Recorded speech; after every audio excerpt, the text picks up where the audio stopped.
In the ancient world, power was not only won on the battlefield.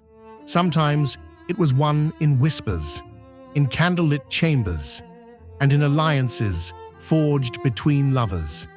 She was Cleopatra VII, Queen of Egypt, brilliant, dangerous, and underestimated.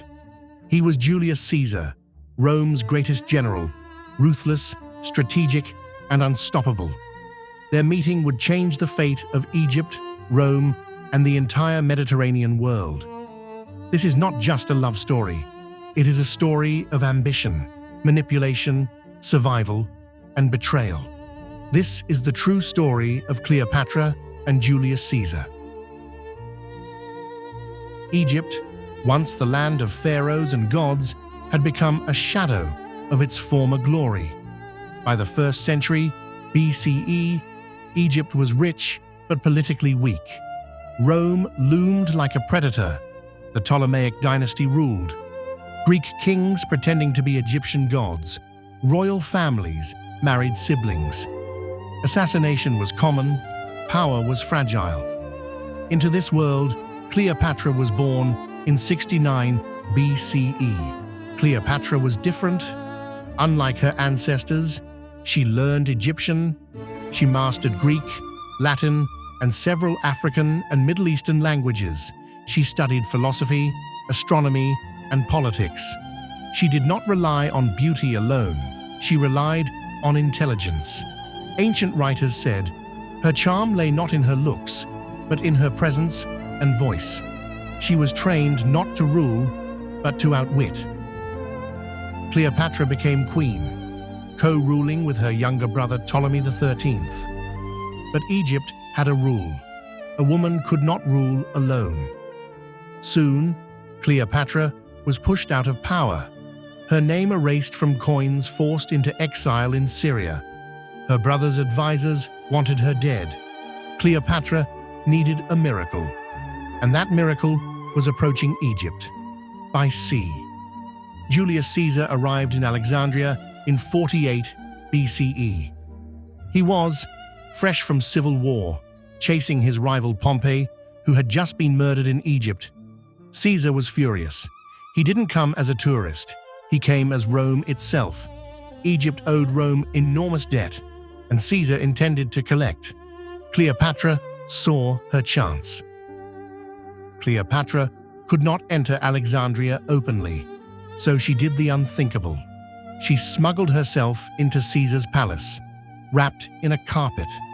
When the carpet was unrolled, a young queen stood before the most powerful man on earth, alone, unarmed, unafraid. That moment changed history. Cleopatra didn't beg, she argued, she persuaded, she challenged Caesar's ego and intellect. And Caesar, the conqueror of Gaul, was captivated. What began as strategy became intimacy. Soon, Caesar backed Cleopatra militarily. Civil war erupted in Alexandria. The palace burned. The great library was damaged. Blood was spilled for love and power.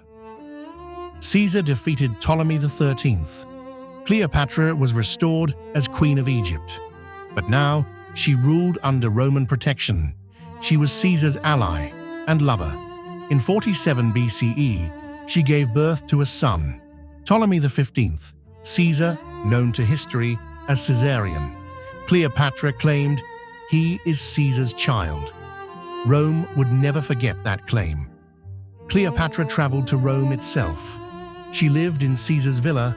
She walked the streets as a queen. Romans were scandalized. She was a foreign monarch, a symbol of Eastern power, a threat to Roman tradition. A golden statue of Cleopatra was placed in the Temple of Venus. The Senate seethed. March 15th, 44 BCE. Julius Caesar entered the Senate. He never left, stabbed 23 times by his own allies. Rome erupted into chaos. Cleopatra knew immediately. She was no longer safe. Without Caesar, her power vanished. She fled Rome. Cleopatra returned to Egypt. She ruled alone. She prepared for the next storm. A young Roman named Mark Antony was rising. Caesarion lived, a living challenge to Rome.